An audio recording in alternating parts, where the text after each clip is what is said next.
ஓம் சாந்தி. எல்லோரும் குஷி குஷியாக இருக்கிறீங்களா? 2/2/2026 சக்கர முரளி பாப்தாதா சொல்கிறாங்க, இனிமையான குழந்தைகளே, நீங்கள் என்னை நினைவு செய்யுங்க, என் மேலே மட்டும் அன்பு வைங்க. ஏன்னா நான் தான் உங்களை சதா காலத்துக்கும் சுகமானவர்களாக ஆக்கிறதுக்காக வந்திருக்கிறேன். மற்றவர்கள் எல்லாம் உங்களை சதா காலத்துக்கு துக்கமுடையவர்களாக தான் ஆக்கியிருக்கிறாங்க. மதஸ்தாபகர்கள், எல்லா உறவுகளும் பாபாவை தவிர. அப்போ துக்கத்தின் உச்சத்தில் இருக்கிறோம், சுகத்தின் உச்சத்துக்கு அழைச்சிட்டு போகிறது கடவுள் வந்திருக்கிறார். அப்போ அவரை தானே நினைக்கணும். ஏன்னா அங்கே போகிறதுக்கான வழியே அவரை நினைக்கிறது தான்.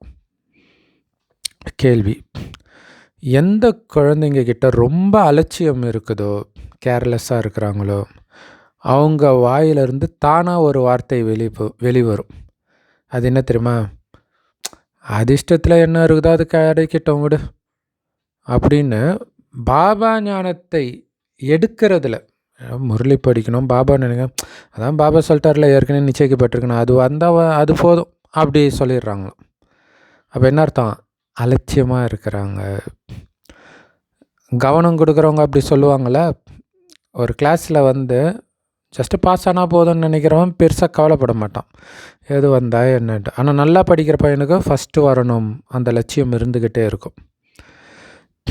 ஏன்னா எப்படி இருந்தாலும் நாம் சொர்க்கத்துக்கு போக தானே போகிறோம் அப்படின்னு நினைக்கிறாங்க அலட்சியமாக இருக்கிற குழந்தைங்க. பாபா சொல்கிறாரு, முயற்சி செய்கிற குழந்தைங்க வாயிலிருந்து இந்த வார்த்தை ஒருபோதும் வராது. உயர்ந்த பதவி அடையிறதுக்கான முயற்சி தான் பண்ணணும். உயர்ந்த பதவி கொடுக்கறதுக்குத்தான் பாபா வந்திருக்கிறார். அதனால் அலட்சியமாக இருக்காதீங்க, நாராயணன் பதவி கொடுக்க வந்திருக்கிறார். பாடல், குழந்தை பருவத்தின் நாட்களை மறந்து விடாதீர்கள். ஓம் சாந்தி. இல்லையா, குழந்தை பருவம்ன்றது ஆத்மாவுடைய குழந்தை பருவம் இதுதான், அதை மறக்காதீங்க. ஏன்னா அந்த குழந்தை பருவத்துடைய அஸ்திவாரத்தில் தான் எதிர்காலம் இருக்கும். அது மாதிரி இப்போ நாம் எந்த அளவுக்கு சேமிச்சுக்கிறோமோ அதன் ஆதாரத்தில் தான் அடுத்த 5000 வருஷம் இருக்க போகுது. மெயினாக குணங்களாக மாற்றிக்கணும். அந்த குணங்களை கற்றுக் கொடுக்கறதுக்கு பாபா வரார். நமக்கு இப்போ உலகமே பாபா தான் இல்லை. இப்போ ஒரு குழந்தை அப்பா அம்மா கிட்டேருந்து சில விஷயம் கற்றுக்கும், முன் ஜென்மத்திலேருந்து கொஞ்சம் வந்திருக்கோம், ஸ்கூலில் படிக்கிற பசங்கக்கிட்டேருந்து, பழகிறவங்க, பார்க்குற படம், டிவி, யூடியூப், இதில் இருந்தெல்லாம் கிரகிச்சுக்கிறாங்க. பாபா சொல்கிறார், அதை எல்லாத்தையும் விட்டுருங்க, அது எல்லாம் உங்களுக்கு எடுக்கக்கூடியது, உங்களுக்கு கீழ் நோக்கி அழைச்சிட்டு போயிடும். பாபா சொல்கிற வழி தான் உங்களை மேல் நோக்கி அழைச்சிட்டு போகுது. அதனால் எனக்கு எதுவுமே தெரியாத குழந்தை பாபாஸ் தான் எனக்கு அப்பா, டீச்சர், குரு, ஃப்ரெண்டு, சகலமும் அவரே அப்படின்னு இருக்கணும். ஓம் சாந்தி. இனிமேலும் இனிமையான ஆன்மீக குழந்தைங்க, பாட்டுடைய அர்த்தத்தை புரிஞ்சுக்கிட்டீங்க தானே?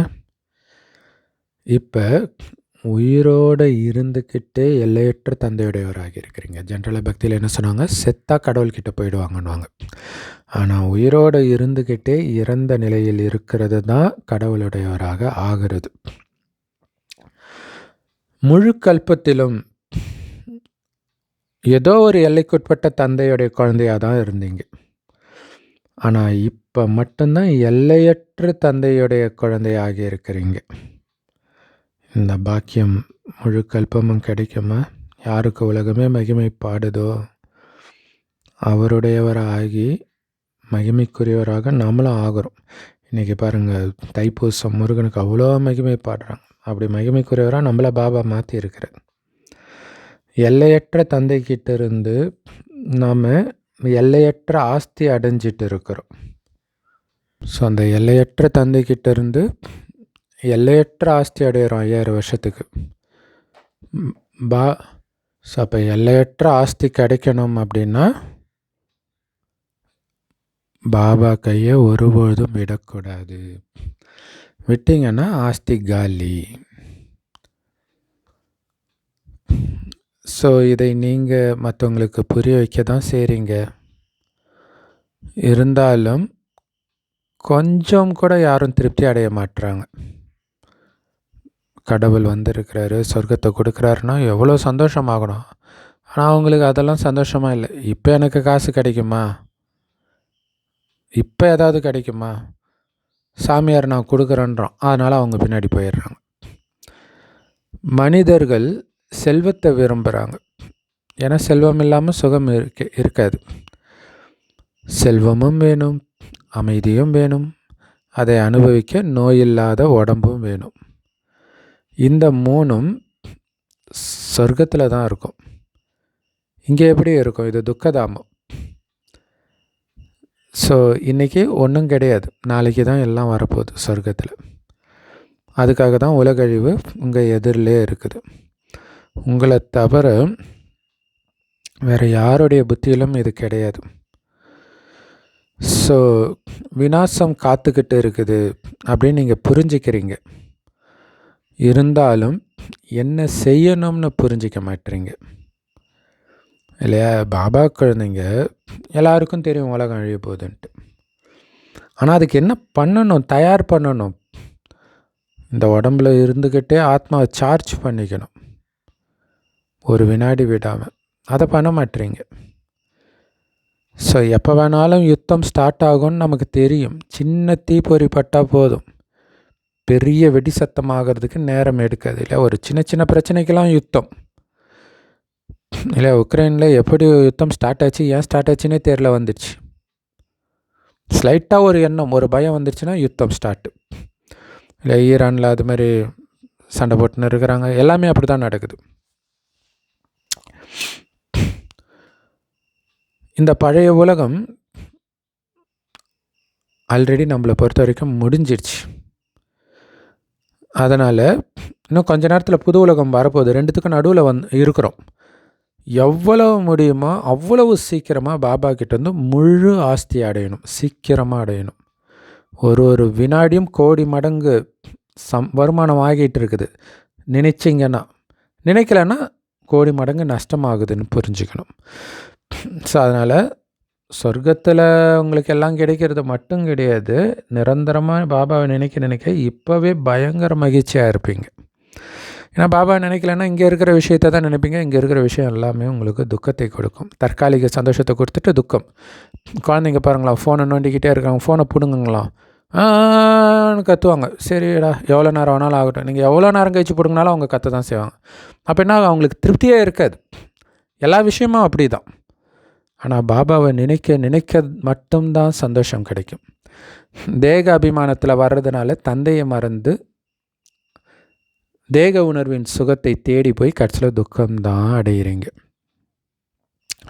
ஸோ எந்த அளவுக்கு அப்பாவை நினைக்கிறீங்களோ அந்த அளவு எல்லையற்ற தந்தைக்கிட்டேருந்து சுகத்தை அடைவீங்க. இல்லை, அப்பாவை நினைக்க உங்களுக்கு சுகம். எவ்வளோ நினைக்கிறீங்களோ அவ்வளோ சுகம். ஏன்னா நீங்கள் இங்கே வந்திருக்கிறது லக்ஷ்மி நாராயணன் மாதிரி ஆகிறதுக்கு தான். ராஜா ராணியுடைய வேலை, அதாவது ராஜா ராணி ஆகிறதுக்கும் ராஜா ராணியுடைய வேலைக்காரன் ஆகிறதுக்கும் அல்லது பிரஜையின் வேலைக்காரன் ஆகிறதுக்கும் எவ்வளோ பெரிய வித்தியாசம் இருக்குது. நாம் இது ராஜயோகம், ராஜா ஆகிறதுக்கு வந்திருக்கிறோம். சொர்க்கத்தில் கஷ்டம் இருக்காது. ஆனால் அவங்களுக்கு தெரியும்ல நான் வேலைக்காரனுடைய பையன்ட்டு. அது சுகத்தை குறைக்குது இல்லை? ஸோ இந்த முயற்சி கல்பமாக நிரந்தரமாயிடும். நீங்கள் இப்போ நேரத்தை வீணாக்குறீங்க, அப்படியே ஃபோனை நோண்டிட்டு இருக்கிறீங்க, ஃப்ரெண்ட்ஸோடு சுற்றிட்டுருக்கீங்கன்னா ஒவ்வொரு கல்பத்திலையும் இதே தான் பண்ணி நேரத்தை வீணாக்குவீங்க. அது எவ்வளோ பெரிய தண்டனை யோசிச்சு பாருங்கள். ஸோ இது வரைக்கும் எப்படி வேணாலும் இருக்கட்டும், இனி அப்படி பண்ணக்கூடாது அப்படின்னு நீங்கள் முடிவு பண்ணிட்டீங்கன்னா ஒவ்வொரு கல்பத்திலையும் இந்த நேரத்தில் நீங்கள் பக்காவாகிடுவீங்க. ஏன்னா கல்பத்திற்கு என்ன நடக்கணுன்றதை இப்போ ரெக்கார்ட் பண்ணிகிட்டு இருக்கிறீங்க. கடைசியில் எல்லாருக்கும் சாட்சாத்காரம் ஆகும் நாம் எந்த அளவுக்கு முயற்சி செஞ்சோம்னு. இப்போ கூட பாபா என்ன சொல்கிறாரு, உங்களுடைய நிலை, மனநிலை எப்படி இருக்குது பார்த்துக்கிட்டே இருங்க. இனிமையிலும் இனிமையான பாபா, அவர்கிட்ட இருந்து இனிமையிலும் இனிமையான சொர்க்கத்தின் ஆஸ்தி கிடைக்கிது அப்படின்னா அவரை நம்ம எந்த அளவுக்கு நினைக்கணும். ஆனால் எந்த அளவுக்கு நினைக்கிறோம். சொர்க்கத்தை கொடுக்குறார், நினச்சாலே வருதுன்னா யோசிச்சு பாருங்கள். நினச்சாலே வருதுன்னா அதை விட ஈஸி கிடையாது. இல்லை இன்றைக்கி மொபைலை பார்த்து ஒரு சந்தோஷம் வருதுன்னா அங்கே நிஜத்தில் பார்க்க போகிறீங்க சொர்க்கத்தை. இல்லை ஏஐ வந்து சொர்க்கம் மாதிரி உருவாக்குறாங்க. ஆனால் ஒரிஜினல் சொர்க்கம் இதெல்லாம் விட பயங்கரமாக இருக்கும். அப்போ அதுக்கு நீங்கள் பண்ண வேண்டியதெல்லாம் பாபாவை நினைக்கிறது தானே. ஏன்னா எல்லாத்துக்கும் ஆதாரமே நினைவில் தான் இருக்குது. எந்த அளவுக்கு பாபாவை நினைக்கிறீங்களோ அந்த அளவுக்கு குஷி இருக்கும். இப்போ சத்யுகத்துக்கு பக்கத்தில் வந்துட்டோம் அப்படின்னு புரிஞ்சுக்கிறீங்க தானே. பக்கத்தில் வந்துட்டோம் இல்லையா. இப்போ அலட்சியம் ஆகிடக்கூடாது. பக்கத்தில் வந்துட்டுனா அது கொஞ்சம் தூரம்டா உட்காராதடா அப்படி நடந்து போயிடலான்ற மாதிரி தான் சொர்க்கம். பக்கத்தில் வந்துட்டோம். ஆனால் சிலர் இதில் கலைச்சி போயிடுறாங்க. கலைச்சி போய் என்ன பண்ணுறாங்க, ஐயோ இன்னும் எவ்வளோ தூரம் போகணுமோ தெரியலையே அப்படின்னு சோர்ந்து போயிட்டா என்ன ஆகிறது. நம்ம போய் சேரணும். அப்போ தான் முயற்சி பயனுள்ளதாக இருக்கும். அப்போ சோர்ந்து உட்காரக்கூடாது. நினைவு கட்டாகக்கூடாது. பாபா நினைவை விட வசீகரமானது இருக்குது அப்படின்னா உங்களை ஏமாத்துது மாயான்னு புரிஞ்சுக்கணும். அதுதான் இயேசுக்கிட்ட உனக்கு இந்த உலகத்தை கொடுக்குறேன், அதை கொடுக்குறேன், இதை கொடுக்குறேன் ஏமாத்துறதுக்கு வருது. ஏன் பாபாவை நினைக்கக்கூடாது இல்லை. அந்த நேரத்தை அது எடுத்துக்குது. திட எண்ணம் தான் சாவி. நேற்று சொன்னார் இல்லையா, அந்த சாவியை திருடுறது தான் மாயாவுடைய வேலை. இப்போ எந்த இலக்கை நோக்கி நீங்கள் போயிட்டுருக்கிறீங்கன்னு பாவம் உலகத்துக்கு தெரியாது இல்லையா. கரிமீனை விடுறோம், காமத்தை விடுறோம். உலகத்தில் இருக்கிறோம், என்ன கரிமீன் இல்லைன்னா என்னங்க இப்படி ஒல்லியாக இருக்கிறீங்க. அவங்களுக்கு தெரியாது நம்ம சொர்க்கத்துக்கு போயிட்டுருக்குறோன்னு. அவங்களுக்கு தெரியாது பின்னாடி அவங்க சாப்பாடு இல்லாமல் கஷ்டப்பட்டு துடிக்க போகிறாங்க, புல் சாப்பிட போகிறாங்கன்ட்டு. ஸோ நமக்கு தெரியும் பகவான்னா யாருன்னே பாவம் அவங்களுக்கு தெரியாது. ஆனால் பகவான்னு சொல்கிறாங்க, பிறகு கல்லில் மண்ணிலெல்லாம் இருக்கிறாருன்னு சொல்லிடுறாங்க. அப்போ கடவுளை பற்றியே தெரியலன்னு அர்த்தம். நாம் இப்போ அந்த கடவுளுடையவராக பாபாவுடையவராக ஆகி இருக்கிறோம். அவருடைய வழிபடித்தான் நடக்கணும். அப்போ தான் நம்ம அவரோட குழந்தைன்னு அர்த்தம் இல்லையா. அவருடைய வழிபடி நடக்கலைன்னா, இப்போ சில குழந்தைங்க வந்து ஆக்ரோஷமாக இருக்குது, ரவுடி பசங்க பார்த்திங்கன்னா அவங்களுக்கு அப்பா அம்மா இருக்க மாட்டாங்க, அல்லது வீட்டை விட்டு துரத்திருப்பாங்க. அப்போ அவங்கள வழி நடத்த யாரும் இல்லை, அதனால் அவங்க அப்படி இருக்கிறாங்க. அப்போ கடவுளுடைய வழிபடி நீங்கள் நடந்தால் தான் கடவுளுடைய குழந்தையாக இருக்கிறீங்கன்னு அர்த்தம். நீங்கள் வெளிநாட்டில் இருக்கலாம், எங்கே வேணாலும் இருக்கலாம், எங்கே இருந்தாலும் பாபாவை நினைக்க முடியும் தானே.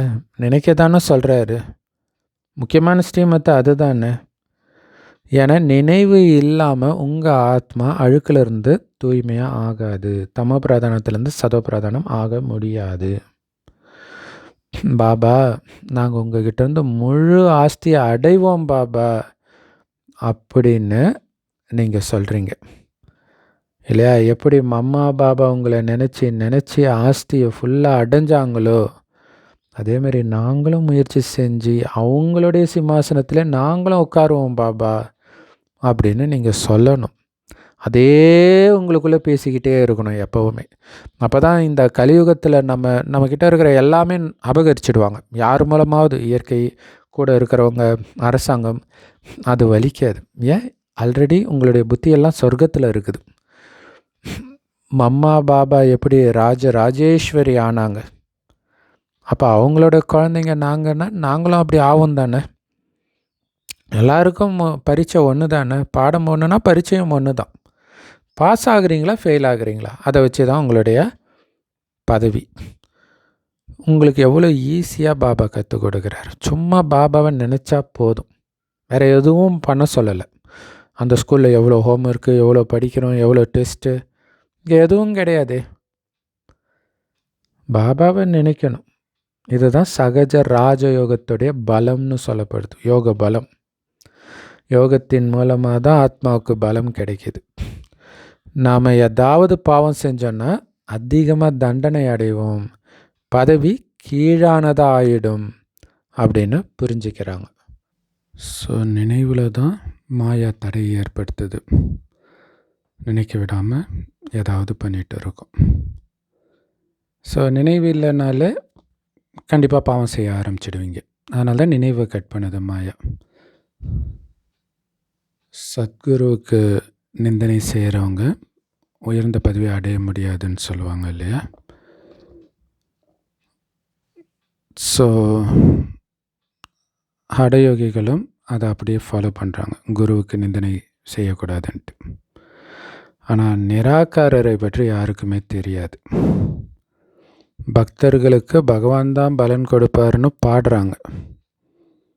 ஆனால் அவர் எப்போ வருவார், அவர் யார், எப்படி பலன் கொடுப்பார், எதுவுமே தெரியாது. சாது சன்னியாசிகள் உட்பட எல்லாரும் பக்தர்கள் தான். கங்கையில் குளிக்கிறதுக்காக போகிறாங்க பக்தர்கள். பக்தர்களுக்கு பலனை கொடுக்க முடியுமா? இல்லையா? இவங்க யார் குருன்னு நினைக்கிறாங்களோ அந்த குருவே கங்கைக்கு போகிறாரு. அப்போ அவருடைய பாவத்தை கழுவ அங்கே போகிறாருன்னா அவர் எப்படி உங்கள் பாவத்தை கழுவ முடியும்? ஸோ பக்தர்களுக்கு பலன் கொடுக்க முடியாது. பகவான் தான் பக்தர்களுக்கு பலன் கொடுக்க முடியும். ஒருவேளை பக்தருக்கு பலன் கொடுக்குறாங்க அப்படின்னா பிறகு கடவுளை ஏன் நினைக்கணும்? தேவையில்லையே. ஸோ இதெல்லாம் பக்தி மார்க்கம்.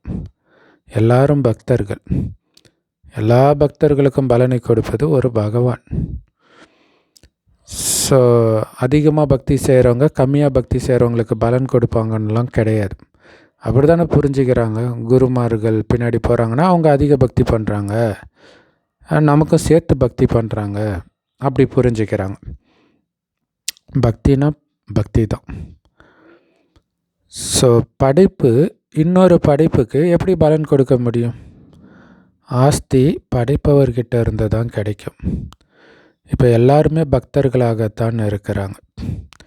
எப்போ ஞானம் கிடைக்குதோ அப்போ தானாகவே பக்தி விடுபட்டுடும். ஞானத்துக்கு வெற்றி முழக்கம் கிடைச்சிடும். இல்லை, பக்தியை விடுறாங்கன்னா ஞானம் புரிஞ்சிடுச்சின்னு அர்த்தம். ஞானம் இல்லாமல் சத்கதி எப்படி கிடைக்கும்? எல்லாருமே அவங்கவுங்க கணக்கு வழக்கம் முடிச்சிட்டு போயிடுவாங்க. இப்போ உலக அழிவு உங்களுக்கு முன்னாடியே தயாராக இருக்குது. அதுக்கு முன்னாடி நீங்கள் முயற்சி செஞ்சு பாபா கிட்டேருந்து முழு ஆஸ்தி அடையணும். உலகம் அழியிறதுக்கு முன்னாடி. இல்லை, எப்போ அழியும்னு தெரியாது. அப்போ நீங்கள் எப்போவுமே எவர் ரெடியாக இருக்கணும். அப்போ தான் முழு ஆஸ்தி அடைய முடியும். நாம் இப்போ தூய்மையான உலகத்துக்கு போயிட்டு இருக்கிறோம். அது சதா மைண்டில் ஓடிட்டு இருக்கணும் இல்லையா? ஏன்னா ஒரு வினாடி விடாமல் தூய்மையான உலகத்தை நோக்கி அடி எடுத்து வச்சுக்கிட்டே இருக்கிறோம் பாபாவை நினைக்கும் பொழுதெல்லாம். அதை புரிஞ்சுக்கணும். அதனால தான் இது நினைவு யாத்திரை. யார் பிராமணர்களாக ஆகிறாங்களோ அவங்க தான் நிமித்தமாக ஆகிறாங்க. பிரம்மா முகவம்சாவளி பிராமணர் ஆகாமல் நீங்கள் பாபா கிட்ட இருந்து ஆஸ்தி அடையவே முடியாது இல்லையா? பாபா கிட்டேருந்து ஞானம் எடுக்காமல் ஆஸ்தி அடைய முடியாது. பாபா ஆஸ்தியை கொடுக்கறதுக்கு தான் குழந்தைங்களை பிரம்மா மூலமாக படைக்கவே செய்கிறார். சிவபாபாவுடையவர்களாகவோ நாம் எல்லோருமே இருக்க தான் செய்கிறோம் எப்போவுமே. ஆனால் பிரம்மா பாபாவுடையவராக ஆகணும். அது ரொம்ப முக்கியம். ஏன்னா பிரம்மாவாய் வழியாக தான் இறைவனுடைய ஞானம் கிடைக்கிது. அதன் மூலமாக ஆஸ்தி கிடைக்கிது. ஸோ ஆஸ்தி தருவதற்காக தான் இந்த சிருஷ்டியை படைக்கிறார். நம்மளை பிராமணர்களை படைக்கிறார். தேகதாரிகளுக்கு தானே ஆஸ்தி கொடுப்பார். ஆத்மாக்களும் மேலே இருக்கும். அங்கே ஆஸ்தியோ பலனை அடையிற விஷயமோ கிடையாது. இப்போ தான் நீங்கள் முயற்சி செஞ்சு பலனை அடையிறீங்க. ஆனால் இது உலகத்தில் யாருக்குமே தெரியாது. இப்போ நேரம் நெருங்கிட்டு இருக்குது. ஸோ எதுக்கு பெரிய பெரிய பாம்லாம் தயாரிக்கிறாங்க? சும்மா ஷோகேஸில் வைக்கிறதுக்கா? கண்டிப்பாக உலக அழிவுக்காக தான். எவ்வளோ அதிகமாக ஏற்பாடு பண்ணுறாங்க உலகத்தை அழிக்கிறதுக்கு. அதுக்கு முன்னாடி நமக்கு பாபா கொடுக்குற கட்டளை என்ன? என்னை மட்டும் நினைவு செய்யுங்க, இல்லைன்னா கடைசியில் ரொம்ப அழ நேரிடும். ஒரு சிக்னல் தான் கொடுக்குறாரு. என்னென்ன நடக்கும்னு சொல்லலை, அதை புரிஞ்சுக்கணும். அப்போவே நீங்கள் டக்குன்னு போயிடணும். இல்லை அது வரும்போது போகலான்னா டூ லேட் ஆகிடும். ஸோ நினைவு பண்ணிக்கிட்டே இருக்கணும். நின்னா பாபா, நடந்தா பாபா, உட்காந்தா பாபா, கண்ணை மூடினா பாபா, கண்ணு திறந்தா பாபா. பாபா தான் நம்ம உலகமாக இருக்கணும்.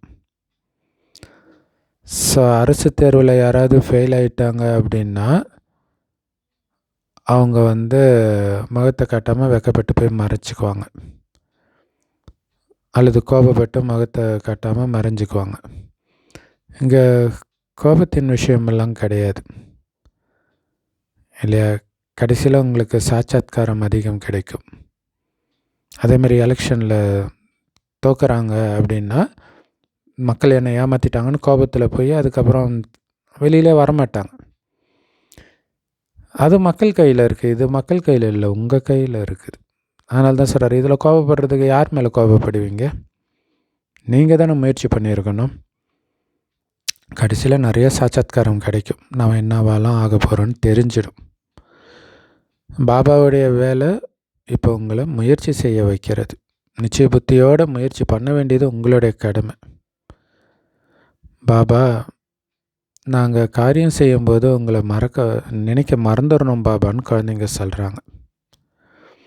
இன்னும் சில குழந்தைங்க எனக்கு நினைக்கிறதுக்கு டைமே கிடைக்கல பாபான்னு வேற சொல்கிறாங்க. அதுக்கு பாபா சொல்கிறாரு, நல்லது, நேரம் ஒதுக்கி நினைவில் உட்காரு. இல்லை வேலை செய்யும்போது உன்னால் நினைக்க முடியலையா, சரி அதுக்குன்னு உட்காருன்ற. பாபாவை நினைவு செய்யுங்க. ஸோ அதே மாதிரி ஒருவர் சந்திக்கும்போது கூட இதே மாதிரி முயற்சி பண்ணுங்க இல்லையா? கொஞ்சம் யோகா பண்ணலாம் அப்படின்ட்டு யோகா பண்ணிவிட்டு அதுக்கப்புறம் பேச ஆரம்பிங்க. முடியும் போதும் யோகா பண்ணிட்டு போங்க. நாம் பாபாவை நினைவு பண்ணணும். ஸோ ஒன்று கூடி நினைவில் உட்கார்றதன் மூலமாக நீங்களும் நல்லா நினைவு செய்யுங்க. ஏன்னா அதுக்குன்னே உட்காடுறீங்க. இப்போ தனியாக உட்காந்தா கூட நம்ம இஷ்டத்துக்கு டக்குன்னு ஏஞ்சிடுவோம். மற்றவர்களோடு உட்காரும்போது ஏந்திரிச்சா தப்பாக நினைப்பாங்களேன்றதுக்காகவாது நீங்கள் நினைக்க ஆரம்பிச்சிடுவீங்க. ஸோ கூட இருக்கிறவங்களுடைய உதவியும் கிடைக்கும். அதான் பட்டி இல்லையா? அவங்களுடைய நினைவில் இருக்கிறது உங்களுடைய மனதை பிடிச்சி உட்கார வைக்கும், அந்த நினைவின் பலம். ஸோ இங்கே முக்கியமான விஷயமே பாபாவை நினைவு செய்கிறது தான். ஸோ நீங்கள் வெளிநாட்டுக்கு போனால் கூட ஒரு விஷயம் ஞாபகம் வச்சுக்கணும். அது என்னென்னா, பாபாவுடைய நினைவின் மூலமாக மட்டும்தான் நீங்கள் தம பிரதானத்திலேருந்து சத பிரதானமாக முடியும். ஸோ அதனால தான் பாபா சொல்கிறாரு, என்னை மட்டும் நினைவு செய்யுங்கள் அப்படிங்கிற அந்த ஒரு விஷயம் மட்டும் எப்போவுமே ஞாபகம் இருக்கட்டும். ஏன்னா இந்த யோக பலத்தின் மூலமாக மட்டும்தான் உங்களுடைய பாவம் எரிஞ்சு சாம்பல் ஆகும். பாபா சொல்கிறாரு, மண்மனா பவ, என்ன நினைவு செஞ்சீங்கன்னா உலகத்துக்கு எஜமானராகிடுவீங்க. ஸோ இங்கே முக்கியமான விஷயமே நினைவு தான். பாபாவை நினைவு செய்கிறது தான் இங்கே ரொம்ப ரொம்ப முக்கியமான விஷயமே. அதனால் நீங்கள் எங்கேயும் போக வேண்டிய அவசியம் கிடையாது. நீங்கள் பாட்டுக்கு வீட்டில் இருந்து பாபா மட்டும் நினைவு பண்ணிக்கிட்டே இருங்க. ஆனால் தூய்மை ஆகணும். தூய்மை ஆகாமல் நினைவு செய்ய முடியாது, நினைவு வராது ஃபஸ்ட்டு. ஸோ எல்லாருமே கிளாஸுக்கு வந்து தான் படிப்பாங்க அப்படிலாம் கிடையாது இல்லையா? மந்திரத்தை, அதாவது மன்மனாபவன்ற மந்திரத்தை பெற்று கொண்டார்கள் அப்படின்னா எங்கே வேணாலும் போங்க, எங்கே வேணாலும் போய் நினைவு பண்ணிக்கிட்டு இருங்க. முரளி வரும். இப்போ இன்டர்நெட்னால அது ரொம்ப ஈஸியாகவே கிடைக்கிது. சதோ பிரதானம் ஆகிறதுக்கான வழியை பாபா சொல்லிட்டார். ஸோ அதே மாதிரி சென்டருக்கு வர்றதன் மூலமாக புது புது பாயிண்ட்டு கேட்டுக்கிட்டே இருப்பாங்க. ஸோ அதனால் முரளியை எந்த காரணத்தை கொண்டும் மிஸ் பண்ணக்கூடாது. ஏதோ ஒரு காரணத்தினால சென்டருக்கு வர முடியல, ஸோ அப்போல்லாம் முரளி சென்டரில் மட்டும்தான் கிடைக்கும் இல்லையா? ஸோ அப்போ மழை பெய்யுது அல்லது தடை உத்தரவு பிறப்பிக்கப்படுது, யாருமே வெளியில் வர முடியல அப்படின்னா என்ன பண்ணுவீங்க? இது ஆக்சுவலாக கடைசியில் எல்லாருக்குமே நடக்கும் இல்லையா? கரண்ட் இருக்காது, இன்டர்நெட் இருக்காது, வெளியில் வர முடியாது, யுத்தம், கொரோனாவிலே அதானே நடந்துச்சு. பாபா சொல்கிறாரு, அப்போவும் எந்த நஷ்டமும் கிடையாது இல்லையா? ஸோ சிவாலயத்தில் அபிஷேகம் செஞ்சு தான் ஆகணுன்றதெல்லாம் அவசியம் கிடையாது. நீங்கள் எங்கே இருந்தாலும் நினைவு செய்ய முடியும் இல்லையா? அந்த நினைவுக்கு கற்றுக் கொடுக்குறார் இல்லையா? நாளைக்கு முரளியே கிடைக்கல, முரளியே கைக்கு வரலைன்னா கூட, இல்லை இன்டர்நெட்டை போகுது, எல்லாம் இயற்கை சீற்றத்தில் காலி ஆகிட்டா கூட நினைக்க முடியும்ல, அதை தானே கற்றுக் கொடுத்துட்டு இருக்கிறாரு. ஆனால் இப்போத்துலேருந்தே நீங்கள் நினைக்க தான் அப்போ அது உங்களுக்கு பழக்கமாகும். ஸோ அதனால் நீங்கள் நடந்தாலும் சுற்றினாலும் நினைவு பண்ணிக்கிட்டே இருங்க. மற்றவர்களுக்கும் பாபாவை நினைவு செஞ்சால் தான் பாவம் அழியும், அப்போ தான் தேவதை ஆவீங்கன்ற விஷயத்த சொல்லிக்கிட்டே இருங்க. 2 வார்த்தை தான் இல்லையா? மன்மனாபவ மத்தியஜிபவ. அப்பாவை நினைக்கிறீங்க, ஆஸ்தியை அடையிறீங்க, அவ்வளோதான். ஒரு கையில் காசு இன்னொரு கையில் தோசைன்ற மாதிரி ஒரு பக்கம் அப்பாவை நினைக்கிறீங்க, இன்னொரு பக்கம் ஆஸ்தியை அடையிறீங்க. அப்பா கிட்ட இருந்து தான் ஆஸ்தி கிடைக்கும். ஏன்னா படைப்பவர் அவர் மட்டும்தான். எவ்வளோ ஈஸியான வழியை சொல்கிறார் ஆஸ்தி அடையிறதுக்கு. ஸோ பாபாவை நினைவு செய்கிறதுக்கான மந்திரம் நமக்கு கிடைச்சிடுச்சு. பாபா சொல்கிறாரு, இந்த குழந்தை பருவத்தை மறந்துடாதீங்க, மறக்கவே கூடாது இல்லையா? இப்போ நான் பாபாவுக்கு குழந்தைக்கு உலகமே அப்பா அம்மா தான். அந்த மாதிரி பாபா தான் நமக்கு எல்லாமே. ஸோ அப்படிப்பட்ட பாபாவை நீங்கள் மறக்கிறீங்க அப்படின்னா இன்றைக்கி நீங்கள் சிரிக்கலாம், ஆனால் நாளைக்கு அழ வேண்டியதாகிடும். எவ்வளோ பெரிய எச்சரிக்கை பாருங்கள். பாபா கிட்டேருந்து முழு ஆஸ்தி அடையணும். ஆனால் நிறைய பேர் எப்படி தெரியுமா இருக்கிறாங்க, எப்படியும் சொர்க்கத்துக்கு போக தானே போகிறோம், அதிர்ஷ்டத்தில் இருந்தால் வரட்டும் அப்படின்னு சொல்கிறாங்க. ஸோ அப்படி சொல்கிறாங்கனாலே அவங்க முயற்சியாளர்கள் கிடையாது. ஸோ மனிதர்கள் உயர்ந்த பதவி அடையிறதுக்கு தானே முயற்சி பண்ணுறாங்க லௌகீகத்தில் கூட.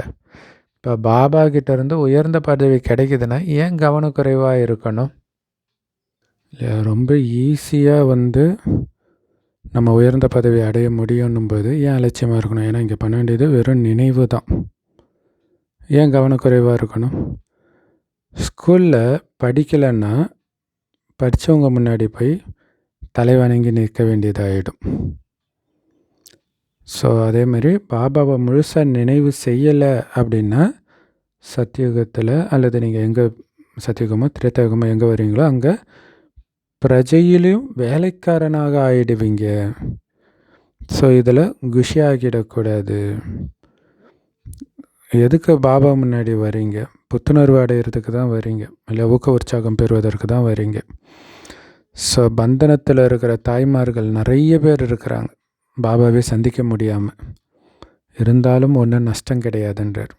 இல்லை அது வேறு நிறைய பேர் நினச்சிக்கோங்க, மதுபன் போனால் தான் சொர்க்கத்துக்கே வர முடியும், சத்தியகத்துக்கே வர முடியும். அப்படி கிடையாது. அங்கே ரெஃப்ரெஷ் பண்ணுறதுக்காக அங்கே வெளியில் எப்படி ஒரு கல்யாணம் ஆன பொண்ணு அவங்க அம்மா வீட்டுக்கு போய் அப்படி ஒரு ஓய்வாக இருந்துட்டு வராங்களே, அந்த மாதிரி தான். மற்றபடி பாபாவே சந்திக்கலைன்னா கூட சத்தியுகத்துடைய ஆரம்பத்திலே உங்களால் வர முடியும். லக்ஷ்மி நாராயணன் குடும்பத்திலேயே பிறக்க முடியும், 3வது இடத்துல வர முடியும். ஏன்னா முதல் 2 இடம் தான் கன்ஃபார்ம். ஸோ எதுவும் நஷ்டம் கிடையாது. வீட்டில் உட்கார்ந்தபடியே நீங்கள் பாபாவை நினைவு செஞ்சுக்கிட்டே இருங்க. எவ்வளோ ஈஸியாக பாபா புரிய வைக்கிறார். மரணம் முன்னாடியே இருக்குது. திடீர்னு மரணம் ஸ்டார்ட் ஆகிடும், சண்டை ஸ்டார்ட் ஆகிடும். இல்லை, 2ம் ஒன்று தான். சண்டை ஸ்டார்ட் ஆனால் மரணம் ஸ்டார்ட் ஆகிடும். அது இல்லாமல் இயற்கை சீற்றம், நோயினால் மரணம், இதெல்லாம் பார்த்துட்டு இருக்கிறோம். ஸோ சண்டை ஆரம்பிச்சிடுச்சு அப்படின்னு பார்த்த உடனே உங்களுக்கு தெரிஞ்சிடும். ஸோ ரேடியோ மூலமாக எல்லாமே தெரியுது, இப்போ டிவி இன்டர்நெட் மூலமாக தெரியுது. ஸோ கொஞ்சம் குழப்பம் ஏற்படுத்தினா கூட நாங்கள் அதை இப்போ கூட வல்லரசு நாடு சொல்லுது இன்னொரு நாட்டை, வேர்ல்டு மேப்லேயே உங்கள் நாடு இல்லாமல் பண்ணிவிடுவோன்ட்டு. ஸோ எவ்வளோ ஒரு அகங்காரம் இல்லையா? ஸோ கொஞ்சம் குழப்பம் பண்ணாலும் இப்படி சொல்லிடுறாங்க, முதல்ல எச்சரிக்கை கொடுக்குறாங்க. ஏன்னா வெடிகுண்டு இருக்கிற கர்வம் அதிகமாக இருக்குது. பாபாவும் சொல்கிறாரு பாருங்கள், அப்போ பிரம்மா பாபா காலத்திலே இது நடந்துருக்குது, இப்போ அதிகமாக நடக்குது. குழந்தைங்க யோக பலத்தில் இன்னும் திறமையுள்ளவர்களாக ஆகலை, இன்னும் பலத்தை அதிகப்படுத்தணும். ஸோ யுத்தம் வரட்டும் நாடகப்படி அப்படின்னு இருக்கக்கூடாது. குழந்தைங்க இன்னும் முழு ஆஸ்தியை அடையலை, இன்னும் முழுசாக ராஜ்யம் ஸ்தாபனை ஆகலை, இன்னும் கொஞ்சம் டைம் தேவைப்படுது. பாபா முயற்சி செய்ய வச்சுக்கிட்டே இருக்கார் குழந்தைங்களை. ஆனால் எந்த நேரத்துலையும் எது வேணாலும் திடீர்னு நடக்கும்.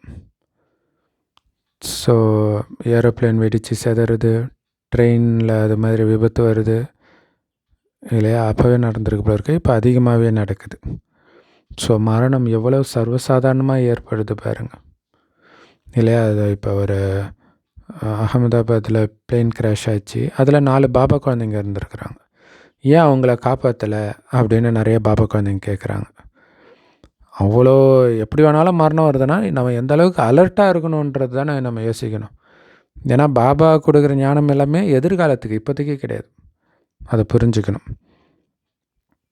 மரணம் எவ்வளோ சர்வசாதாரணமாக ஏற்படுது.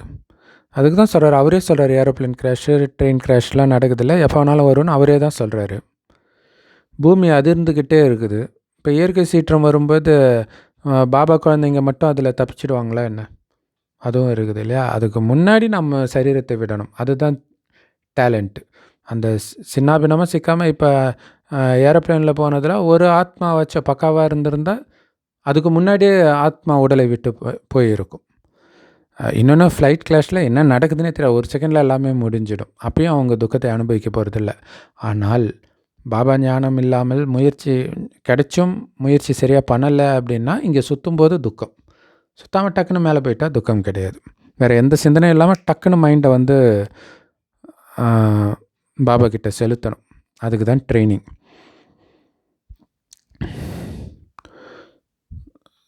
ஸோ நில அதிர்வு தான் அனைத்திலும் அதிகமான காரியம் செய்ய வேண்டி இருக்குது உலக அழிவுக்குன்றார். தமிழ்நாட்டுக்குள்ளமா வரப்போகுதுன்னு நினச்சா தமிழ்நாட்டிலே இதோ இப்போ வந்துடுச்சு இல்லையா?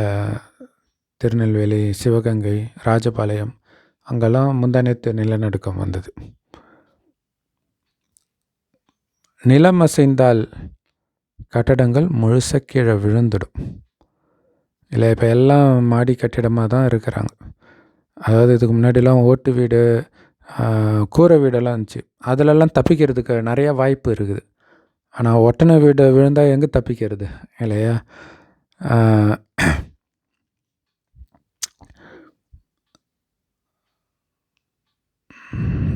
அதனால் மரணம் ஏற்படுவதற்கு முன்பே பாபா கிட்டேருந்து முழு ஆஸ்தி அடையணும்.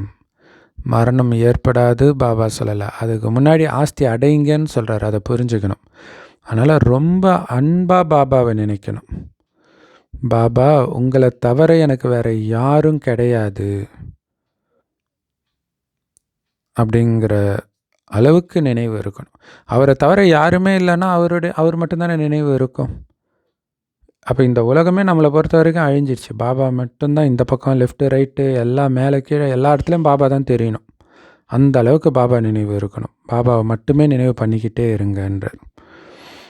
ஸோ அப்படி இருக்கும்போது தான் துர்மரணம் இருக்காது, அது துடிச்சு இறக்கிறது இருக்காது இல்லை? டக்குன்னு பாபா நினச்சிட்டு ஆனந்தமாக போயிடுவீங்க. எவ்வளவு ஈஸியான முறையில் சின்ன சின்ன குழந்தைங்களுக்கு சொல்லிக் கொடுக்குற மாதிரி பாபா புரிய வைக்கிறார். எல்கேஜி படிக்கிற குழந்தைக்கு சொல்லிக் கொடுக்குற மாதிரி புரிய வைக்கிறார். வேறு எந்த கஷ்டத்தையும் நான் கொடுக்கலையே, நினைக்க மட்டும்தானே சொல்கிறேன். நினைத்தால் போதும். ஏன்னா காமச்சிதையில் உட்காந்து எரிஞ்சு சாம்பல் ஆகிட்டீங்க. இப்போ இந்த ஞானச்சிதையில் உட்காந்து தூய்மை ஆகுங்கன்றார். உங்களுடைய நோக்கம் என்ன அப்படின்னு உங்ககிட்ட கேட்குறாங்க. அவங்கக்கிட்ட சொல்லுங்கள். எல்லோருக்கும் தந்தை அந்த ஒரு சிவபாபா தான். அவர் சொல்கிறார், என்னை மட்டும் நினைவு செய்யுங்க, அப்போ உங்களுடைய பாவம் அழிஞ்சிடும்னு சொல்கிறாருன்னு சொல்லுங்கள். ஸோ அவரை நினச்சிக்கிட்டு பாவத்தை அழிச்சிட்டு இருக்கிறோம். நீங்கள் தமோ பிரதானத்துலேருந்து சதோ பிரதானம் ஆகிடுவீங்க பாபாவை நினைவு செய்கிறதன் மூலமாக. ஏன்னா கலியுகத்தில் எல்லாருமே தமோ பிரதானமாக தான் இருக்கிறாங்க. எல்லோருக்கும் சத்கதி கொடுக்குற வள்ளல் ஒரே ஒரு சிவபாபா மட்டும்தான். இப்போ பாபா சொல்கிறாங்க, என்னை மட்டும் நினைவு செஞ்சீங்கன்னா கரை நீங்கிடும், ஆத்மாவில் இருக்கிற கரை நீங்கிடும். ஸோ இந்த செய்தியை உங்களால் கொடுக்க முடியும் தானே? பாபாவை மட்டும் நினைவு செஞ்சிங்கன்னா கரை நீங்கிடும், சதோபிரதானம் ஆகிடுவீங்க, சொர்க்கத்துக்கு போயிடுவீங்க. நீங்கள் பாபாவை நினச்சாதான் மற்றவங்களும் நினைக்க வைக்க முடியும். சுயம் நீங்களே நினைவு பண்ணிகிட்டே இருக்கிறீங்க அப்படின்னா மற்றவங்களுக்கும் நீங்கள் ஆர்வத்தோடு சொல்லுவீங்க. இல்லை, அந்த நினைக்கிறதுடைய அந்த அனுபவம் உங்களுக்கு இருக்கும், அதனால் சொல்லுவீங்க. அப்படி இல்லைன்னா இதயபூர்வமாக சொல்ல மாட்டீங்க, சும்மா உதட்டளவில் சொல்லுவீங்க. ஸோ பாபா புரிய வைக்கிறாரு, நீங்கள் எங்கே இருந்தாலும் எவ்வளவு முடியுமோ அவ்வளவு பாபாவை நினைவு பண்ணிக்கிட்டே இருங்க. வேறு ஒன்றும் இல்லை, நினைக்க தான் போகிறீங்க. ஸோ யாரெல்லாம் உங்களை சந்திக்கிறாங்களோ அவங்களுக்கெல்லாம் அறிவுரை சொல்லுங்க. பாருங்கள், மரணம் நம்ம முன்னாடியே நிற்கிது இல்லையா? எந்த நேரம் வேணாலும் மரணம் வரலாம். நீங்கள் தமோ பிரதானமாக தூய்மை இழந்து இருக்கிறீங்க. இப்போ என்னை நினைவு செஞ்சீங்கன்னா தூய்மை ஆகிடுவீங்க அப்படின்னு பாபா சொல்கிறாருன்னு சொல்லுங்கள். ஏன்னா ஆத்மா தான் தூய்மையற்றதாக ஆயிடுச்சு. சத்தியுகத்தில் தூய்மையான ஆத்மா இருக்கும். எப்படி தூய்மையாச்சு? நினைவுனால தான் ஆத்மா தூய்மையாகும். வேறு வழியே கிடையாது தூய்மை ஆகிறதுக்கு. ஸோ இந்த செய்தியை எல்லோருக்கும் கொடுத்துக்கிட்டே இருங்க. ஸோ அதனால் நிறைய பேருக்கு நன்மை செய்வீங்க. வேறு எந்த ஒரு கஷ்டமும் கொடுக்கல. பாபாவை நினைக்க சொல்கிறார், மற்றவங்களையும் நினைங்கன்னு சொல்கிறார், அவ்வளோதான். ஸோ எல்லா ஆத்மாக்களையும் தூய்மையாக்குறவர் பதித்த பாவனர் சிவபாபா மட்டும்தான். இப்போ அவரை மட்டும்தானே நினைக்கணும். ஸோ எல்லோரையும் விட உத்தமத்திலும் உத்தம ஆத்மாக்களாக நம்மளை மாற்றுறவர் பாபா தான். யார் பூஜைக்குரியவராக இருந்தாங்களோ அவங்களே தான் இப்போ பூஜாரி ஆகி இருக்கிறாங்க. அது வேறு யாரும் இல்லை, நாம தான். இப்போ ராவண ராஜ்யத்துடைய கடைசி காலம். ஸோ ராவணன் தீவிர சிவபக்தன்றாங்க அப்படின்னா அர்த்தம் பக்தி. ராவண ராஜ்யன்றது பக்தி ராஜ்யம். இப்போ பூஜாரியிலிருந்து மறுபடியும் பூஜைக்குரியவர்களாக நாம் ஆகிட்டு இருக்கிறோம். எப்படி ஆக முடியும்? பாபாவை நினைவு செய்து தூய்மை ஆகிறதன் மூலமாக. ஸோ பாபாவை நினைவு செஞ்சு மற்றவர்களுக்கும் இந்த வழியை சொல்லணும். நினைவு செய்கிறதுக்கான வழியை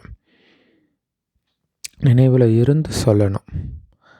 ஸோ வயதான தாய்மார்களுக்கும் சேவை செய்யணும். இந்த பாட்டிக்கு புரியுமா, இந்த தாத்தாவுக்கு புரியுமான்னு நினைக்கக்கூடாது. அவங்களுக்கு தான் மெயினாக தேவை. ஏன்னா அவங்களுக்கு டைம் ரொம்ப கம்மியாக இருக்குது. அதேமாரி உறவினர்களுக்கும் செய்தி கொடுக்கணும். அவங்க என்ன நினைப்பாங்க, அவங்க நினைக்கிறது அது அவங்க அதிர்ஷ்டம் இல்லையா? சிலர் டக்குன்னு பிடிச்சிக்குவாங்க, சிலர் பிடிக்க மாட்டாங்க. அதுக்கு நாம் என்ன பண்ண முடியும்?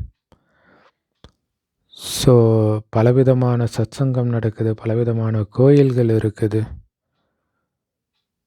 எல்லா இடத்துலையும் போய் ஞானத்தை கொடுக்கலாம். ஆனால் நமக்கு ஒரே சத்சங்கம் தான் நடத்துறது, ஒரே பாபா தான். செய்தி பாபாவை பற்றிய செய்தி, சொர்க்கத்தை பற்றிய செய்தி. ஸோ பாபாவுடைய அறிமுகத்தை மட்டும் நீங்கள் எல்லோருக்கும் கொடுக்கணும். என்னை மட்டும் நினைவு பண்ணிங்கன்னா நீங்கள் சொர்க்கத்தின் எஜமானராயிடுவீங்கன்ட்டு சிவபாபா சொல்கிறாருன்னு சொல்லுங்கள். அந்த நிராகாரர் சிவபாபா தான் எல்லோருக்கும் சத்கதி கொடுக்குற வல்லல். ஸோ எல்லா ஆத்மாக்களுக்கும் அவர் சொல்கிற சத்கதி அடையிறதுக்கான செய்தி இது தான். என்ன நினைவு பண்ணிங்கன்னா நீங்கள் தமோ பிரதானத்துலேருந்து சதோ பிரதானமாகி சதோ பிரதான உலகத்துக்கு போயிடுவீங்க. அதுதான் சத்கதி. ஸோ இதை புரிய வைக்கிறது ஈஸி தானே. வயதான மாதர்கள் கூட இந்த சேவை பண்ண முடியுமே. ஏன்னா முக்கியமான விஷயம் பாபாவை நினைக்க சொல்லணும், அவ்வளோதான். மற்றபடி கல்யாணத்துக்கு போகலாமா, போங்க. எங்கே போகணுன்னு விரும்புகிறீங்களோ போங்க. அங்கே இருக்கிறவங்க காதில் இந்த விஷயத்தை போடுங்க. கரெக்டாக சொல்லணுன்னா நாம் அங்கே போகிறதே சேவை செய்கிறதுக்காக தான். இது மைண்டில் இருக்கணும். மற்றபடி பாபா தடை சொல்லலை. ஏன்னா எங்கே போனாலும் அங்கே மனிதர்கள் இருக்க தான் போகிறாங்க. புது மனிதர்களை சந்திக்க தான் போகிறீங்க. பாபா ஞானத்தை கொடுக்கறதுக்கு அற்புதமான வாய்ப்பு இல்லையா? கீதையுடைய பகவான் சொல்கிறாரு, என்னை நினைவுங்க அப்படின்னு சொல்லுங்கள். ஏன்னா இந்த விஷயம் எல்லாருக்குமே பிடிக்கும். நீங்கள் அதிகமாக பேச தேவையில்லை. கடவுள் ஒளிப்புள்ளியாக இருக்கிறாருங்க. அவர் சொல்கிறாரு, அவரை நினச்சிங்கன்னா நம்ம தூய்மையாகிடுவோம் அப்படின்னு சொன்னால் போதும். பாபா நினைவில் இருந்து சொல்லணும். செய்தியை மட்டும் சொல்லணும். அவ்வளோதான். பாபாவுடைய செய்தியை சொல்லணும். என்ன செய்தி? என்ன நினைவு செய்யுங்க. இதுதான் இந்த செய்தி. இவ்வளோ கஷ்டம் இருக்குது, எப்படி தப்பிக்கிறது? என்னை நினைவு பண்ணுங்கள், தப்பிச்சிடுவீங்க. இதுதான் செய்தி, இறை செய்தி. நல்லது. இப்படி கூட சொல்லுங்கள். பகவான் தூண்டுதல் கொடுக்குறாரு. கனவுல காட்சி கிடைக்குது, சத்தம் கேட்குது. அதாவது தந்தை சொல்கிறாரு, என்ன நினைவு செஞ்சீங்கன்னா நீங்கள் தமோ பிரதானத்துலேருந்து சதோ பிரதானம் ஆகிடுவீங்கன்னு சொல்கிறாரு. ஸோ நீங்களே கூட இந்த மாதிரி சிந்தனை பண்ணிக்கிட்டே இருங்க. இல்லை, மற்றவங்களுக்கு சொல்கிறது மட்டும் இல்லை, நாமளே பாபா இப்படி சொல்லிகிட்டு இருக்கிறாரு அப்படி சொல்லலாம் இல்லையா? என் காதில் வந்து சொல்லிகிட்டு இருக்கிறாரு அப்படியெல்லாம் கூட நினைக்கலாம். அப்போ உங்களுடைய துன்பம் நீங்கிடும். நாம் நடைமுறையில் எல்லையற்ற தந்தையுடையவராக ஆகியிருக்கிறோம். தந்தைக்கிட்ட இருந்து 21 பிறவிக்கான ஆஸ்தி நாம் அடைஞ்சிட்டு இருக்கிறோம். அப்படின்னா எவ்வளவு குஷி இருக்கணும். 21 ஜென்மத்துக்கு எதை பற்றிய கவலையும் இல்லாத அளவுக்கு செல்வம் இருக்கும், ஆரோக்கியம் இருக்கும், நல்ல உறவுகள் மட்டுமே உங்களை சுற்றி இருக்கும். அப்போ எப்படி இருக்கும்? அந்த உலகத்திலே நல்ல உறவுகள் தான் இருக்கும். எல்லா ஜீவராசிகளும் அன்பாக தான் இருக்கும். அப்படின்னா எவ்வளோ குஷி இருக்கணும். ஸோ அதை நினச்சி பார்க்கணும். ஸோ பாபாவை மறக்கிறதுனால தான் கஷ்டமே வருது. பாபா எவ்வளோ ஈஸியாக புரிகிற மாதிரி சொல்கிறார். உங்களை ஆத்மான்னு புரிஞ்சுக்கிட்டு தந்தையை நினைவு பண்ணிங்கன்னா ஆத்மா சதோ பிரதானம் ஆகிடும். ஸோ பாபா எவ்வளோ பெரிய ரகசியம் சொல்கிறார் பாருங்களா. பாபாவை மறக்கிறதுனால தான் கஷ்டமே வருதுன்றார். ஸோ பாபாவை நீங்கள் நினச்சிக்கிட்டே இருக்கிறீங்க அப்படின்னாலே உங்களுடைய துன்பம் எல்லாம் நீங்கிடும்ன்றார். இப்போ சொல்கிறார், எதிர்காலத்தில்னு இல்லை, இப்போவே. ஏன்னா மைண்டு வந்து ஃப்ரீயாக இருக்கும்போது தான் பழைய விஷயத்தை நினைக்கும். நீங்கள் பாபா நினைவில் அதுவும் குஷியான விஷயங்களை நினைக்கும் பொழுது, குஷியாக நினைக்கும் பொழுது அந்த வீண் எண்ணங்கள் வராது. அப்போ நமக்கு துக்கம் ஃபீல் ஆகுதுனால உடனடியாக நமக்கு தோண வேண்டியது நாம் பாபாவை நினைக்கலைன்றது தான். ஏன் இந்த கஷ்டம் இருக்குதுன்னு கிடையாது. அது போய் நீங்கள் வலையில் சிக்கிக்கிறீங்கன்னு அர்த்தம். ஸோ தன்னை ஆத்மானு புரிஞ்சிட்டு அப்பாவை நினைக்க ஆத்மா சதோபிரதானம் ஆகிடும். ஸோ இதை சொன்னீங்கன்னா எல்லோரும் புரிஞ்சுக்குவாங்க. ஸோ இவங்களுக்கு சரியான வழி கிடைச்சிருக்குதுன்னுவாங்க. இல்லை, இதை மறுக்கிறதுக்கு என்ன இருக்குது இல்லையா? கடவுளை தான் எல்லாருமே நினைக்கிறாங்க. ஆனால் எப்படி நினைக்கணுன்றதை மட்டும் சொல்கிறோம். ஏன்னா இந்த மாதிரி வழியை யாராலையும் எப்போவுமே சொல்ல முடியாது. அவங்க சிவபாபா நினைங்கன்னு சொல்கிறாங்க. பிறகு சாதுக்கள் கிட்ட யார் போவாங்க? அதாவது பாபா சொல்கிறதுன்னா அந்த சாது சன்னியாசிகளை சொல்கிறார். சாது சன்னியாசிகள் இந்த ஞானம் அடைந்து தெரிஞ்சுக்கிட்டு மற்றவங்க கிட்ட சிவபாபா நினைங்கன்னா அப்போ அவங்கக்கிட்டே கூட்டம் வராது இல்லையா?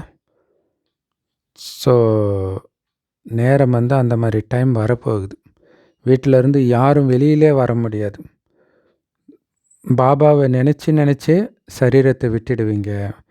கடைசி காலத்தில் யார் சிவபாபாவை நினைவு செய்கிறாங்களோ அவங்க தான் பிறகு லக்ஷ்மி நாராயணனாக ஆக முடியும். அதாவது மிக உயர்ந்த பதவி அடைய முடியும். உற்சாகம் நிறைந்த பிறவி எடுத்து பிறகு லக்ஷ்மி நாராயணனுடைய அரச பரம்பரையில் வருவாங்க. அடிக்கடி ராஜ பதவி பெறுவார்கள். இல்லை, அடுத்தடுத்த ஜென்மத்தில் மறுபடியும் ராஜ பதவியே தான் கிடைக்கும். ராஜ குடும்பத்திலே தான் பிறப்பாங்க. ஸோ அதுக்கு நீங்கள் பண்ண வேண்டியதெல்லாம் பாபாவை அன்பாக நினைவு பண்ணிக்கிட்டே இருங்க, அவ்வளோதான். ஸோ நினைவு பண்ணாதான் அன்பே வரும். நினைவு இல்லாமல் எப்படி அன்பு வைப்பீங்க? பாபாவை நினைக்க தான் பாபா மேலே அன்பே வரும். ஏன்னா நினைக்கும்போது அந்த அனுபவம் ஆகுது. அப்போ உங்களுக்கு அன்பு வரும். ஏன்னா சுகம் கிடைச்சாதானே அன்பு வைப்பீங்க இல்லையா? துக்கம் தரவரை யாருமே நினைக்க மாட்டாங்க. பாபா சொல்கிறாரு, நான் உங்களை சொர்க்கத்துக்கே எஜமானராக்கிறேன், அதனால் என் மேலே அன்பு வைங்க. பாபா மேலே அன்பு வைக்கிறதுனா என்ன அர்த்தம்? பாபாவுடைய வழிப்படி நடக்கணும். நல்லது. அற்புதமான முரளி கொடுத்த அன்பான தாய் தந்தை பாப்தாதாவுக்கு அன்பு நினைவுகள் மற்றும் காலை வணக்கம். பாபா சொல்கிறாங்க, எப்போவுமே குஷியில் இருக்கணும் அப்படின்னா எப்போவுமே பாபாவை நினச்சிக்கிட்டே இருக்கணும். நினைவின் பலம்தான் ஆத்மாவை சதோப்பிரதானமாக ஆக்கும். அதனால் அன்பாக ஒரு பாபாவை மட்டும் நினைவு பண்ணணும்.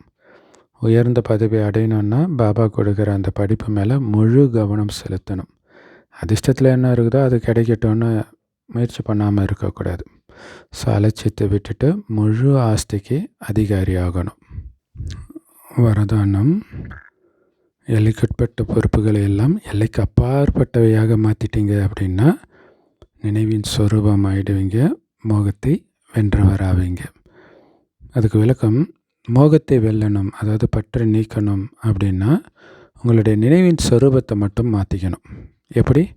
நான் ஒரு இல்லறவாசின்ற அந்த நினைவு இருக்குது பார்த்தீங்களா, அதன் மூலமாக தான் பற்று வருது. நான் ஒரு குடும்பஸ்தன், இது என்னோடய குடும்பம், எனதுன்னு வந்துக்கிட்டே இருக்கும். அப்போ பற்று வந்துடும். என்னுடைய வீடு, என்னுடைய உறவு. ஸோ இப்போ இந்த எல்லைக்குட்பட்ட பொறுப்பு, அதை எல்லைக்கு அப்பாற்பட்டவையாக மாற்றிடுங்க.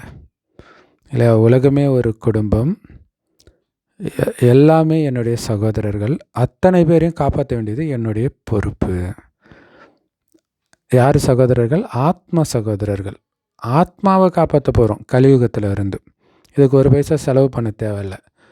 மனதின் சக்தி, தூய்மையான மனம் இருக்கணும், சுப பாவனை இருக்கணும், அவ்வளோதான். ஸோ அதுதான் எல்லைக்கு அப்பாற்பட்ட உலகளாவிய நிலையில் உங்கள் மனசை மாற்றுங்கன்றார். ஸோ அப்படி உலகத்தின் பொறுப்பை நீங்கள் ஏற்றுக்கிட்டிங்கன்னா எல்லைக்குட்பட்ட எல்லாம் தானாகவே முடிஞ்சிடும். ஆனால் அந்த எல்லைக்கு அப்பாற்பட்ட பொறுப்பை மறக்கிறதுனால தான் எல்லைக்குள்ளே வந்துடுறீங்க. அது உங்களுக்கு கஷ்டத்தை தான் கொடுக்கும் இல்லையா? பாபா கொஞ்சம் கஷ்டப்படுறதுக்கு ஒன்று பாபாவை மறக்கிறது, இன்னொன்று எல்லைக்குட்பட்ட விஷயத்தில் வந்துடுறது. எல்லைக்கு அப்பாற்பட்ட நிலையை மறக்கிறது அப்படின்னு சொல்கிறார் இன்றைக்கி முரளியில். ஏன்னா இந்த எல்லைக்குட்பட்ட விஷயத்தில், எல்லைக்குட்பட்ட கடமையில் மோகம் அடங்கி இருக்குது, பற்று அடங்கி இருக்குது. ஐயோ நான் போயிட்டா இவங்க என்ன ஆவாங்க? இப்போ உலகமே உங்கள் குடும்பம் தான். நீங்கள் போயிட்டீங்கன்னா அவங்க என்ன ஆவாங்க? நீங்கள் கவலையப்படுறீங்க. ஏன்னா மேலே போனாலும் நீங்கள் சக்தி கொடுக்க தான் போகிறீங்க. இன்னொன்று, அவங்கள காப்பாற்றணுன்ற அந்த ஒரு எண்ணம் மட்டும் இருந்தால் ஃபரிஸ்தாவாக போயிடுவீங்க, ஜென்மம் எடுக்காமல் தப்பிச்சிடுவீங்க. ஸோ அதனால் உங்களுடைய நினைவை மட்டும் மாற்றுங்கள். நான் இல்லறவாசி கிடையாது, ஒட்டுமொத்த உலகமும் என்னுடைய குடும்பம், இந்த எல்லைக்குட்பட்ட குடும்பத்துக்குள்ள சிக்கனவன் நான் கிடையாது அப்படின்னு நினைவை மாற்றிட்டிங்கன்னா மோகத்தை விட்டுடுவீங்க. ஏன்னா எல்லாரும் இப்போ கோயிலே அதனாட உங்கள் சாமி எங்கள் சாமி எல்லாருக்கும் ஒரே சாமி தானேன்னு சொல்கிறாங்க இல்லையா? அது பாபாவுக்கு மட்டும் இல்லை, பாபாவுடைய குழந்தைங்களுக்கும் பொருந்தும். அதனால் இந்த எல்லைக்குட்பட்ட பற்றை விட்டுடுங்க, எல்லைக்கு அப்பாற்பட்ட உலகத்துக்கான கடமையில் நிலைத்திருங்கள். இப்படி நினைவை மாற்றுங்கள். அப்போ எல்லைக்குட்பட்டதை முடிஞ்சிடும். ஸ்லோகன், விஷயங்கள்ன்ற மேகம் ஒரு வினாடியில் நம்மளை கடந்து போகணும், அல்லது அந்த விஷயங்களை நாம் ஒரு வினாடியில் கடந்து போகணும். அதுக்கு என்ன பண்ணணும்? நாம் தான் கடந்து போகணும் இல்லையா? விஷயம் அது பொறுமையாக தான் போகும், நாம் டக்குன்னு கடந்துடணும் மின்னல் வேகத்தில். அந்த மாதிரி ஆத்மா ஏரோப்ளேனாக இருக்கணும். அப்போ அதில் தீவிரத்தன்மையை நிரப்புங்கள் இல்லையா? அந்த அதே தான் வரதானத்தின் விஷயந்தான். எல்லைக்கு அப்பாற்பட்ட மனநிலையில் டக்குன்னு வந்துட்டிங்கன்னா எல்லைக்குட்பட்ட பிரச்சனைகள் எல்லாத்தையும் ஒரு செகண்டில் கடந்துடுவீங்க. ஸோ அதுதான் தீவிர பயிற்சி அப்படின்னு சொல்கிறது. அவ்யக்தேஸ்வரா, ஒற்றுமை மற்றும் விஸ்வாசத்தின் விசேஷத்தா மூலமாக வெற்றி நிறைந்தவர் ஆகுங்கள். ஸோ எந்த ஒரு செயல் வெற்றி அடையணுன்னாலும் அதுக்கு 2 கை தேவை. ஒன்று, குழு மேலே நம்பிக்கை இருக்கணும். 2வது, அந்த குழுவில் ஒற்றுமை இருக்கணும். ஸோ எந்த குழுவில் ஒருத்தருக்கு ஒருத்தர் மேலே நம்பிக்கை இருக்குதோ, ஒற்றுமையும் இருக்குதோ, அங்கே வெற்றி உங்கள் கழுத்தில் ஆல்ரெடி போடப்பட்ட மாலை தான்றார். மற்றபடி சமஸ்காரங்கள் ஒவ்வொருத்தருக்கும் வெவ்வேறு மாதிரி தான் இருக்கும். அதனால் யாரோ ஒருத்தர் நான் சொல்கிறதான் ரைட்டுன்னு கொஞ்சம் டாமினேட் பண்ண ட்ரை பண்ணாலும் நீங்கள் டாமினேட் பண்ணாமல் அமைதியாக இருந்தால் போதும். அது ரொம்ப முக்கியம். அப்போ அப்படி ஒவ்வொருத்தரும் தன்னை மாற்றிக்கிட்டாங்கன்னா ஒற்றுமை நிலை பெறும். இல்லை 2 பேர் இருக்கும்போது ஒருத்தர் மாற்றிக்கிட்டா கூட அங்கே ஒற்றுமை வந்துடும். ஓம் சாந்தி. Love you Bapdada. Thank you Bapdada. குஷி குஷியாக இருங்க, குளிர்ச்சியாக இருங்க.